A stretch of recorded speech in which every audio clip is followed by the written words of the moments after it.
I Got a Time with Timmy the Toolman and Sean. Today, what we're going to show you how to do is an electrical upgrade that you could do to pretty much any vehicle, but we're going to be doing it to one of Sean's third generation Toyota 4Runners. We're going to be installing a higher capacity alternator that comes from a Cadillac. It's a CS144.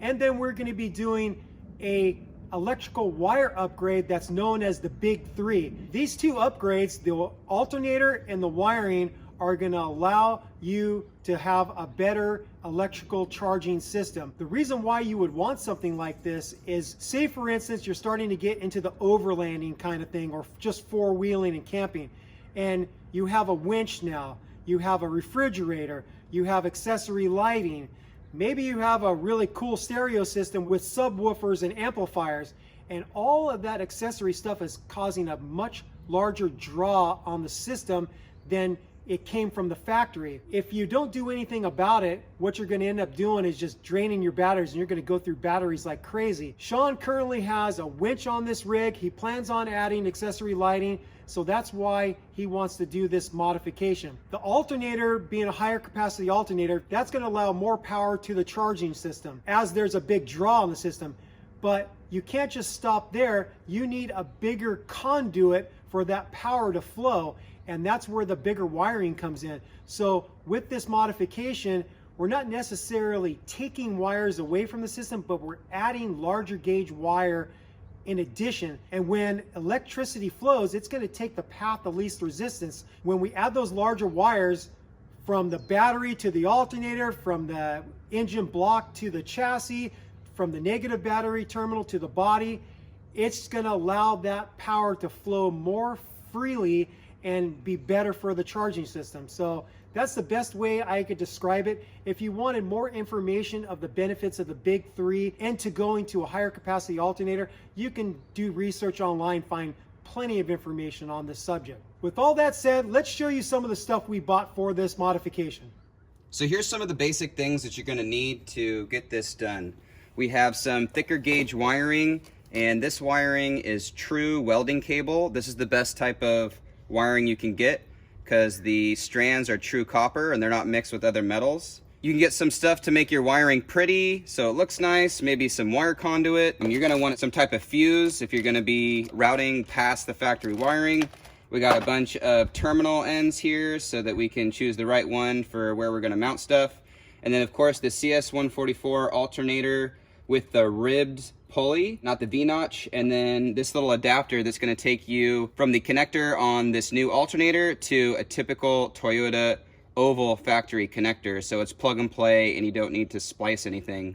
There's going to be other tools that we use along the way to get this job done, and as we're showing you these steps, you'll see those tools in action. And of course, as always, everything will be linked in the video description below. To start this job off, we removed both the front and rear skid plate. That's so we have better access to the ground wire from the engine block to the chassis. And it's also to where we can get onto the bolts that hold the alternator onto the engine. It's a little bit easier for some of them to go from underneath than from up above, at least from our experience. If your rig is at stock height, you might also want to choose to jack up your front end a little bit and settle it on jack stands. That's entirely optional. Sean's rig is lifted, so we're not going to jack up the front end for this job. We have plenty of room as is. The next thing we're going to do is we're going to remove the battery out of the engine compartment so we have more room to work to get the alternator out. I'm going to disconnect the negative battery terminal first using a 1/4 inch ratchet and a 10mm socket. Stuff that there. Now I'm going to disconnect the battery bracket so we can pull the battery out. I'm going to use my Milwaukee long reach ratchet with a short extension and a 12mm socket.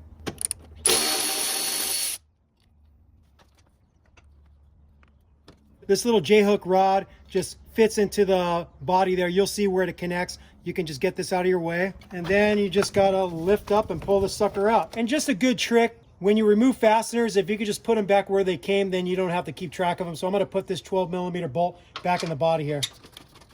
Next, what we're gonna do to get the alternator out is we have to release tension on the alternator belt to where we could slip it off the pulley. We have to first loosen the adjuster lock nut. The lock nut for the adjuster bolt is right here. It's a 12 millimeter. I'm gonna break that free with a 3/8 ratchet, a short extension, and a 12 millimeter socket.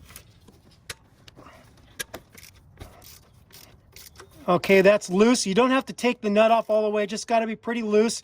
So when you turn the adjuster bolt, it will move freely. We have the lock nut for the adjuster loose, but before we can get the alternator to back off tension, we have to loosen this pivot bolt to where the alternator could start moving this way.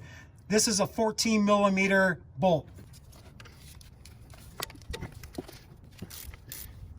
Okay, that's loose. It just has to be loose, not all the way out. This is the adjuster bolt that will take tension off the belt. It's a 12 millimeter. I'm going to use my small Milwaukee 3/8 ratchet to back it off.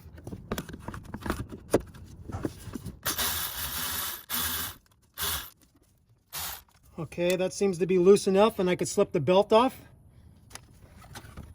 You do actually have to remove this lock nut for the adjuster all the way to get the alternator out. So I'm underneath the rig with a 6-inch extension with my Milwaukee ratchet, and I'm going to zip it out the rest of the way. And there's the 12 millimeter flange that I just removed. Now I can get this bolt out of here. That's part of the adjusting mechanism, and it's this assembly right here. So now the alternator is free of that adjuster bracket. For the alternator, there's two electrical connections. There's one here, and then there's a plug on the back side. We're going to disconnect this one right now before we take the pivot bolt out to remove the alternator. But the back plug is a little bit hard to get in there with your hand. To compress the release tab to get it out, we'll disconnect this one, we'll remove the pivot bolt, we'll get the alternator pulled out a little bit further to where we can get our hand on that rear plug. This little plastic thing is just a protective cover. You can pop it off with your hands. It's this little sucker right there. And that exposes a 10 millimeter nut that I'm going to remove with my 1/4 inch ratchet.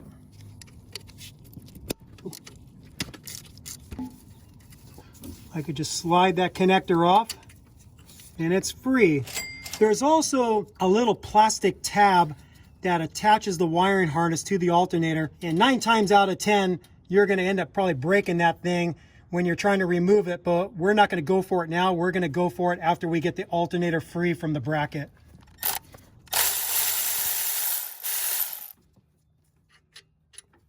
Because of the way the alternator fits in there, it's got a bracket below and it's got a bracket above. So you can't just wiggle it out downward because it will hit the adjuster bracket. But you can pry it with a little pry bar or maybe a big screwdriver and pry it out of this bracket, just basically going towards the driver's side. Let's see how that works. There we go. It's moving a little bit. And it fell. So now you can see that we got really easy access to that plug. And I'm going to reach down there and push the release mechanism and wiggle that sucker out. And you can imagine if I'm struggling with it here, how much I'd be struggling with it in that tighter location when it was bolted to the engine. I'm actually going to use 2 hands here. God damn. Saw that dirt and grime over years, making it hard. Yeah. So right now I got 2 hands on it. One thumb is pushing the release mechanism and my right hand is pulling up, and I can finally get that sucker out. It can be pretty tough, so that's why we suggest you do it the way we did it. Get the alternator free of the bracket and then work on getting this plug free. So lastly, we have this little plastic tab that holds it into the alternator, and I'm just going to get in there with a flat blade screwdriver and just pry that sucker out. The little tab got stuck. You can see one, but the other one's just stuck in there. It's pretty stuck in there. I'm going to get it out the rest of the way with the needle nose pliers. And the clip is actually still halfway intact. It might still work if there's a similar plug on the Cadillac alternator, but who knows? We're probably not going to be using this. Okay, the alternator is now free. Dun, dun, dun, dun. So this thing's kind of tight in here. We're having a hard time fitting it in. Tim's gonna release the bolt that holds on the adjuster bracket, so that can move a little bit, and then that way we can drop down the alternator low enough to fit inside the bracket and then bolt it up.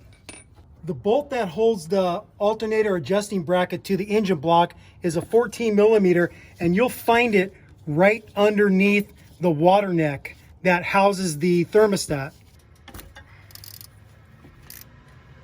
I just loosened it up to where it drops down. You don't need to remove the bolt all the way, and now it's out of our way more. Together we dropped in the Cadillac alternator. It's pretty heavy and awkward to do it yourself, getting it in between the bracket and getting the bolt started. So Sean lowered the alternator into position, and then I lined up the bolt with the alternator in the bracket and slid the bolt in, and now it's being held. One thing to note, the Cadillac alternator doesn't have the same width connection as the OEM alternator.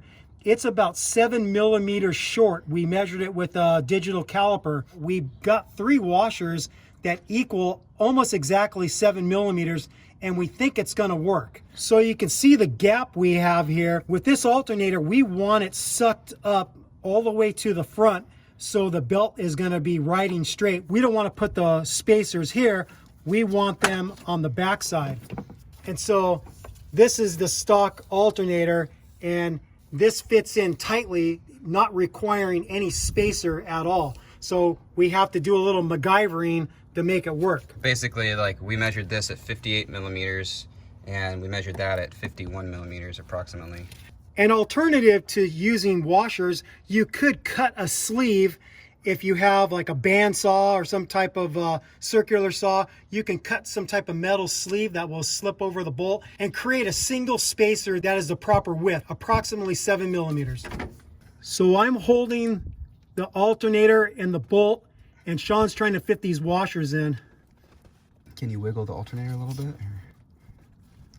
Easier said than done. Trying to fit them in is not going to be easy. When we were trying to fit all 3 washers in, it was just a little bit too tight.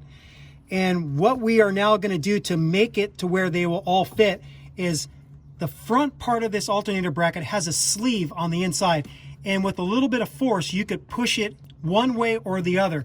So what we're going to do is we're going to want to draw this sleeve out towards the front of the vehicle just a little bit.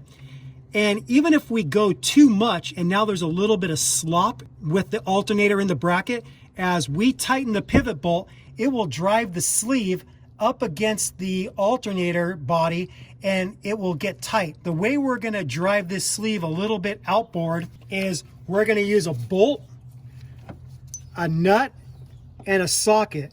This socket is a 15 millimeter and it will fit over the outer diameter of the sleeve. So I'm going to fit that in here, and then I'm going to put the bolt through, and then I'm going to put the flange nut on the back side. And then basically this is just like a MacGyvering type of pressing. And as I tighten these two, the sleeve is going to want to go outboard because there's a gap here for the sleeve to go this way, but the nut is hitting the sleeve, so it's going to drive it this way as we tighten it up. So for this particular bolt nut, the head of the bolt is a 13 millimeter and the nut is a 12 millimeter. And I'm just going to use my little shorty ratchet to tighten the bolt and basically bottom out that sleeve on this side of the bracket. Okay, it's tight. That means that the sleeve is all the way flush now with the inside of this bracket.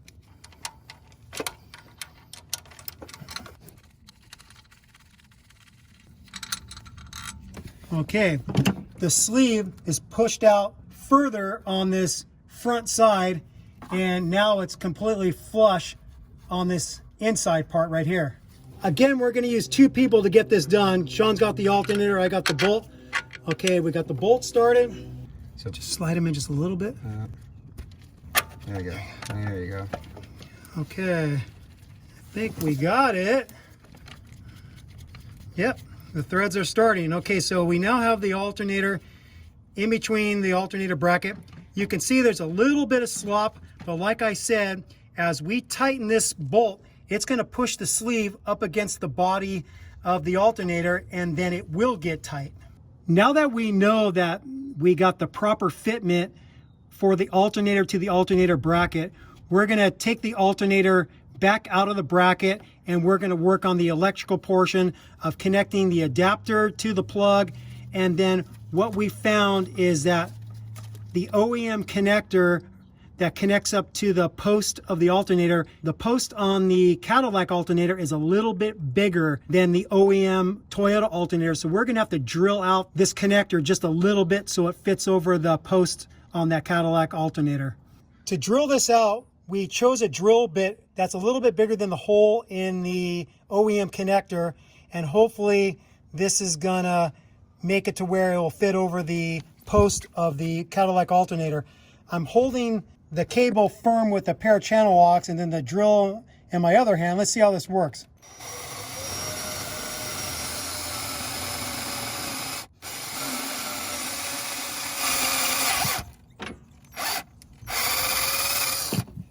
We found a bolt that's the same size as the stud on the alternator, and it looks like it's just going to work. It's a little bit tight, but as you can see, it fits in.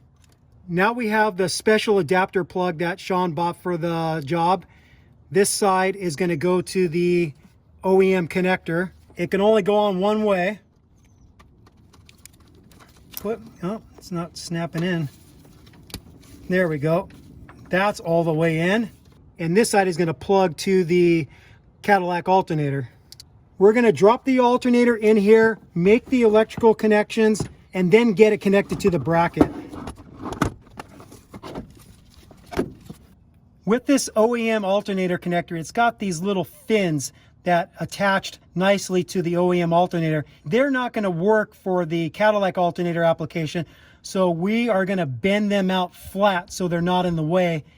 And then also at this time, we're realizing that since we're going to be doing the Big 3 upgrade, one of the wires that we're going to be upgrading is the power from the positive post of the battery to the alternator. So before we get this alternator hooked up to the bracket, we're going to make that wire and get that also connected at this time before we bolt the alternator to the bracket and get the belt back on.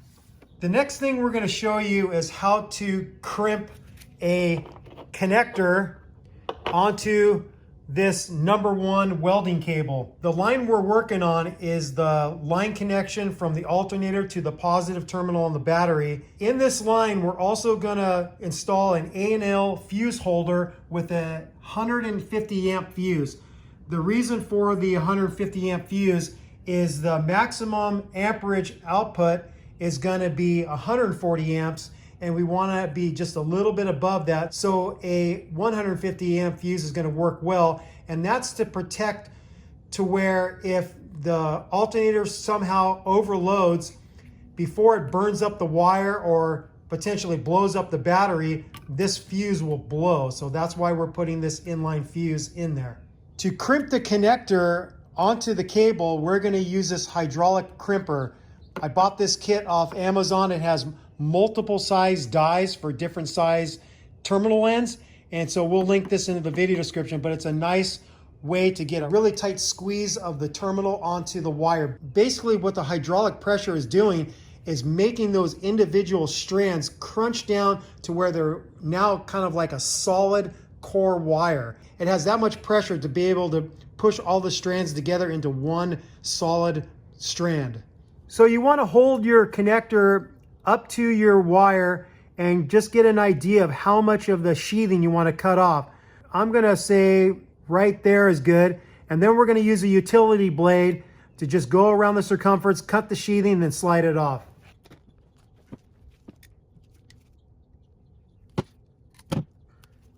Now with the sheathing cut back, we're going to slide the terminal over the wire strands. Just be sure that you capture all the strands and you don't fold any of them back. And that looks like it's a nice perfect fit. Now we're going to put the terminal end between the jaws of the crimping tool and we're going to crimp it onto the cable. So out of your kit, you want to select the dies that are going to get a good crimp on it, but not be too much of a drastic crimp. Like if there was like a big gap like this, then it wouldn't be the right size. So you want to select the appropriate size where you're going to get a good smash down on the terminal, but not too extreme. And you also wouldn't want to choose a die that's too big, and then you're not going to get a good crimp on it. So you just got to eyeball it, and this size, which is number 35 in the kit, seems to be the perfect one with this size cable and this size terminal. So you slide the two dies into the tool, and then you have to push this bar down so it has a stop here as the hydraulic tool is working. Then you could just slip the terminal in between the two halves. On this side, this is your release, so you want to turn it clockwise to lock it in place so it will start crimping down. It helps to have someone holding the terminal end and the cable for you so they can eyeball it while you're working the hydraulic crimper.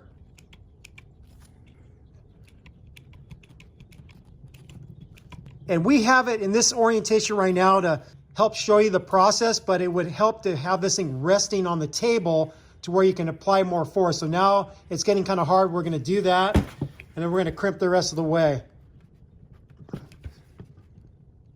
Is that it? Yep. Okay, that's bottomed out. You released your mechanism. You'll see how this has a little fin, like shark fin, from the first crimping. And what Sean and I like to do is we now like to turn the whole thing 90 degrees and crimp right over those shark fins to smash them in to where we get a nice, more rounded finish with the end on the cable. So he's lining up those shark fin pieces with the halves of the crimping die, and we're gonna smash those in. Okay, that seems to be good. Let's see how we did. You'll notice that it'll have a little bit of flare on the end of it, but that's not such a big deal. And what we're gonna do to finish this off is we're gonna put some shrink tubing over that and use a heat gun to shrink it onto there. We decided we would like a little bit better of a finish, so I just got a small pair of channel locks. Now I'm just gonna squeeze these ends here and kind of push them in a little bit, just to take a little bit of the sharp edges off. There was a little sharp edge right here, and you get the idea. Usually you'll want to slide your shrink tubing on first because it's going to be too small to fit over your terminal end. With this shrink tubing, it's going to fit over the terminal, but usually you're going to want to slide it on the cable first, crimp the terminal, and then slide it up and use your heat source to shrink it. Now we're going to use our heat gun to shrink the shrink tubing over the terminal end and the cable.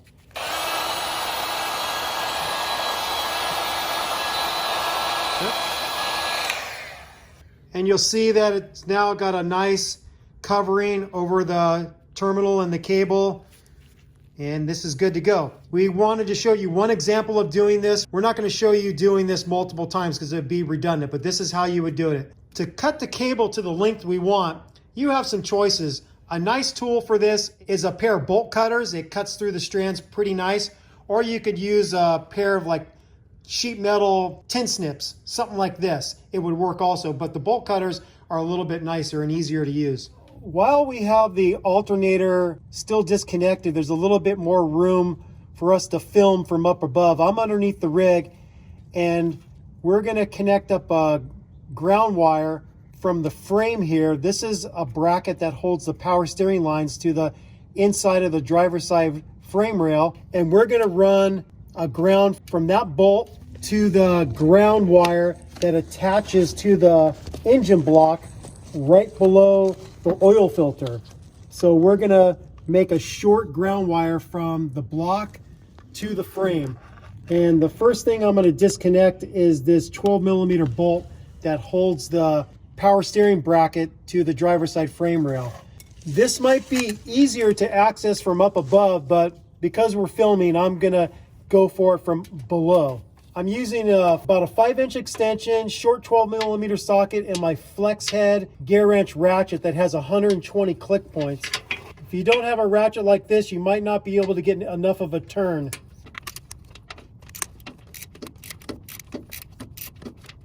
Okay, that's loose. Now that I got it loose, I'm going to transition to my Milwaukee ratchet and zip it out the rest of the way. I switched to a long 12mm socket to get in there easier.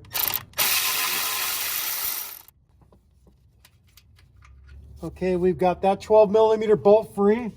For this 14mm bolt that holds the ground wire to the engine block, you're definitely going to want to go for this one from below. I think it's going to be a lot easier for you to see what you're doing. And I'm just getting on there with my 3/8 ratchet with a short 14mm socket. Break it free, and then I'm going to transition to my Milwaukee ratchet to zip it out the rest of the way. We have this ground cable made that's going to go from the engine block to the driver's side frame. We used approximately 11.5 inches of this number 2 size welding cable, and then we put 2 different terminal ends on it to appropriately fit the bolts they'd be going through. So on the engine block side, there's going to be a larger 14mm bolt, and then the bolt used to attach it to the driver's side frame that also captures the bracket for the power steering lines is a 12mm. So you'll see that the terminal ends are different size. We also offset them a little bit. So as you can see, this one being flat, parallel to the ground, the one that's going to go over to the driver's side frame rail is at a 90 degrees difference. So that's something you might want to consider. I got underneath the truck with Sean helping me, and we figured out what orientation we needed to have the terminal on the driver's side frame in the position to where it wouldn't cause us to have to twist the cable a lot to make the connection. So the first one we're going to install is this ground cable we just made from the engine block to the frame rail. I'm going to get underneath the rig, and Sean's going to be up on top, and we're going to get this connected.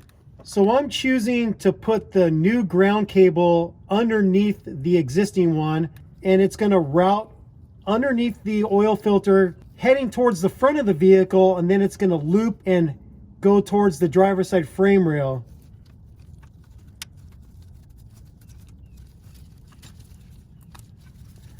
Okay, I've got that one started, and now I'll work on getting the connection started on the frame rail.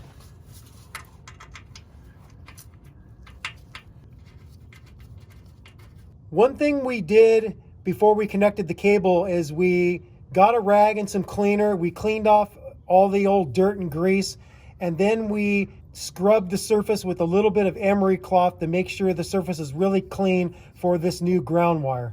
I'm going to tighten up the bolts with my Milwaukee ratchet and then finish with a regular ratchet.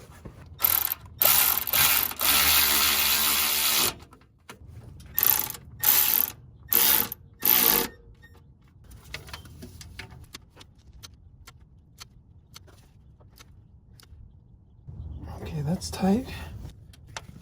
There's a little bit better access to turn the wrench from up above. And that's tight. We've got the lower ground connected. Now we're gonna work on connecting up the electrical connectors to the alternator. This existing power cable has these little fins on it, and they're not gonna work with this new alternator, so we're gonna bend them flat. And so I'm gonna hold it with a small pair of channel locks and use another pair of pliers and bend them down and flat.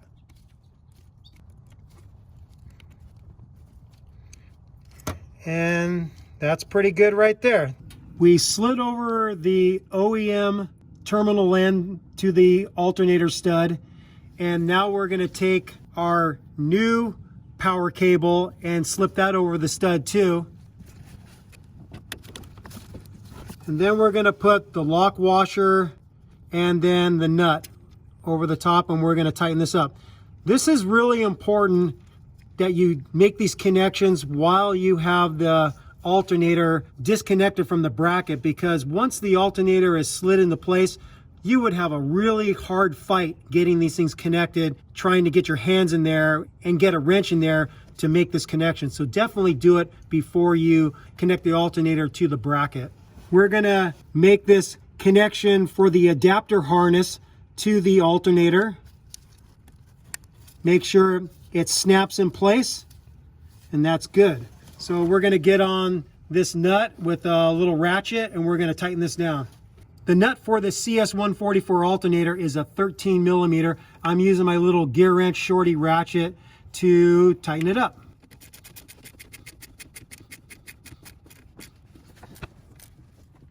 Okay, that's tight. After tightening the nut, we rotated the alternator into place and found that this new power cable was going to be bound up. So we have it in this orientation, basically at a 90 degrees to the electrical plug that plugs into the alternator. That seems to be the best way to route the cable so it's not going to be kinked. On a ToyotaForerunner.org forum about this modification, adding this Cadillac alternator, a lot of people reported having trouble being able to slip the belt onto this new alternator. Some guys decided to go with the power steering belt instead of the alternator belt. We have found that we can get it. When you push this all the way in, it's basically compressing up against the oil cooler hose that connects up to the water neck and runs to the oil cooler. If you push in a little bit and kind of collapse that hose, you can get it over. It's not that bad. It was actually fairly easy.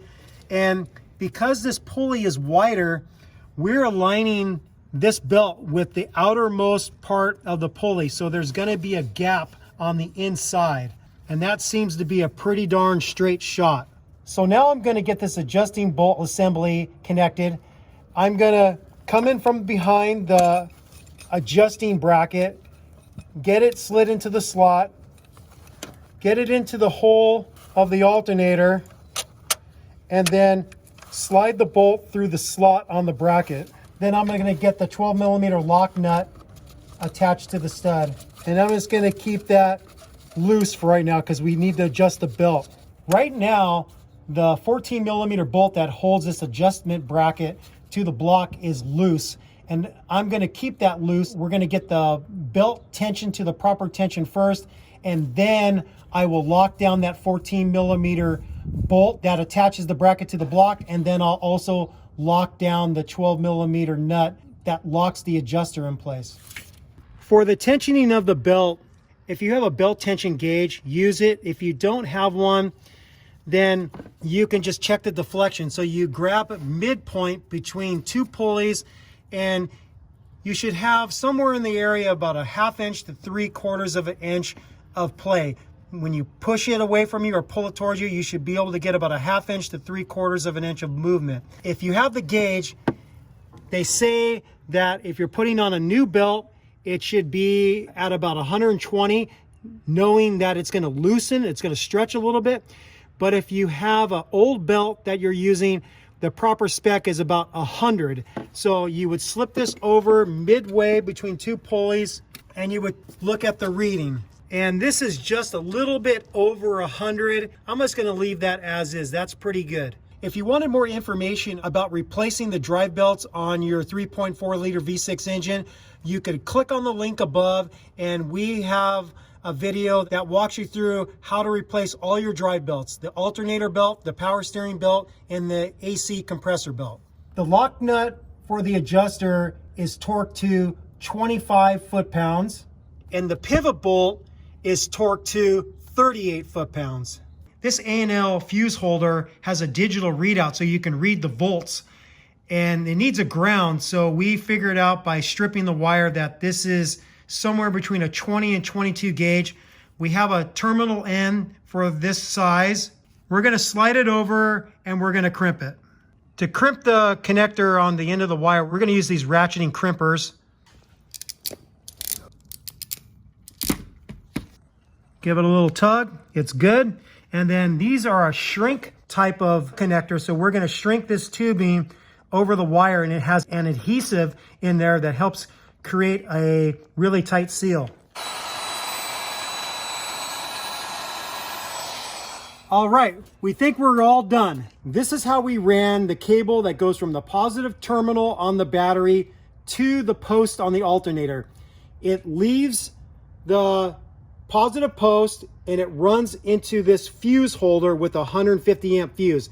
Now, the way you attach the cables to this fuse holder is you strip the sheathing back to where you have probably about a half an inch or a little bit less of exposed strands, and you fit it into the holder. So the way this works is there's an Allen set screw. So you just slip the strands into the socket, you screw the Allen set screw down, capturing the wire, and it's as simple as that. It's just a simple set screw that holds the strands into the fuse holder. On the other side, it's the same way. You capture the metal strands of the wire with the set screw, and then the way Sean chose to route this is the wire goes down and it routes underneath this fuse box, and it then goes from underneath the fuse box and it routes towards the post on the alternator. We have a new ground wire that runs from the negative post of the battery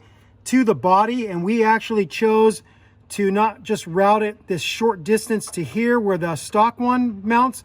We ran it underneath this evap canister and attached it to one of the bolts here on the body.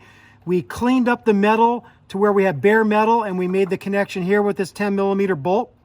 And then we also have the ground wire that we attached from underneath that attaches to the engine block near the oil filter and runs to the inside of the driver's side frame rail. We have the CS144 Cadillac alternator installed. Everything is torqued to the proper spec, and we have the proper belt tension at about 100 pounds. You'll notice that we have the inline fuse sitting right on top of the engine compartment fuse box. Sean doesn't know if he's going to end up keeping it here, but for right now, this is going to suffice. It's not able to move around. It's pretty damn secure. So now we're going to start the vehicle, and we're going to verify that we're charging properly, and we're going to compare the volt readout on this digital fuse holder to a multimeter and just make sure that this thing's fairly accurate. The digital readout on this fuse holder is showing about 14.3 to 14.4. I'm going to set up my multimeter, set it to volts, a max of 20 volts, and let's see what the multimeter says. So my multimeter is actually showing about 14.5 to 14.6. So there is just a little bit of difference, like 0.2 of a volt. It's hard to say which one is perfectly accurate, the multimeter or this, but they're very close. But the whole point of this is that we have a good volt charge coming from the alternator. A properly charging alternator will be charging somewhere in the area of 13.8 volts to 14.2 volts, or maybe a little bit above that, somewhere in that range. A third comparison of the volts is Sean has a scan gauge hooked up to his OBD2 reader underneath the dash. This is equal to the digital readout of what the fuse holder is showing. So maybe the fuse holder is a little bit more accurate than my multimeter. Here's an example of the load that can be placed on your charging system when you run a bunch of things at the same time. We're doing this test on my 98 4Runner that has the stock alternator.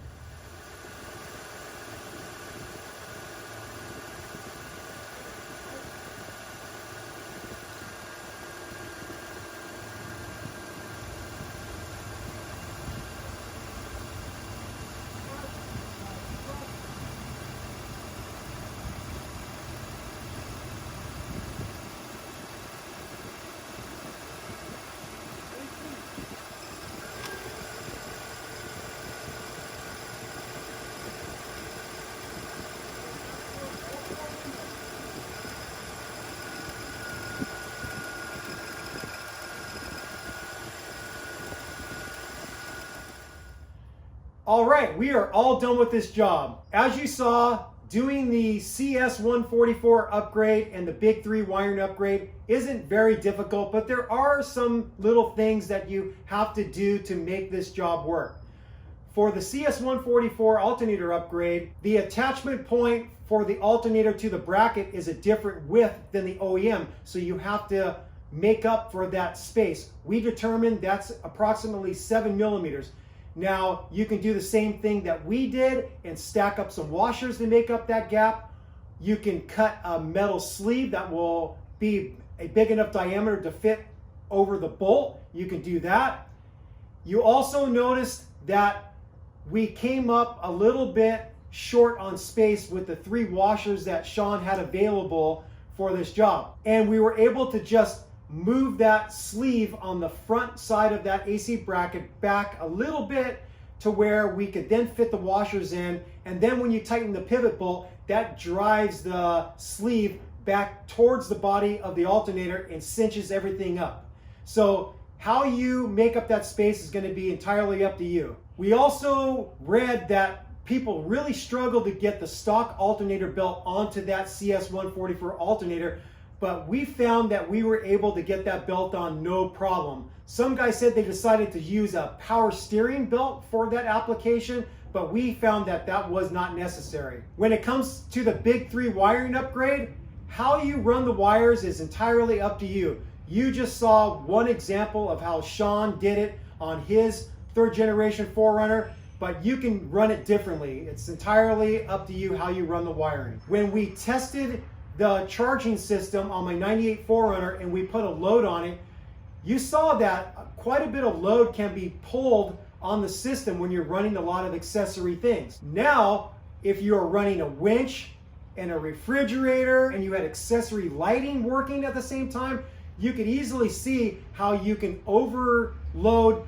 the charging capacity of the alternator, and then now you're basically draining your battery down, which could leave you in a very bad situation and you're stuck out in BFE. So that's the big reason why you would want to consider that CS144 alternator upgrade, to have more amps available to give to your charging system when you have a huge load on the system.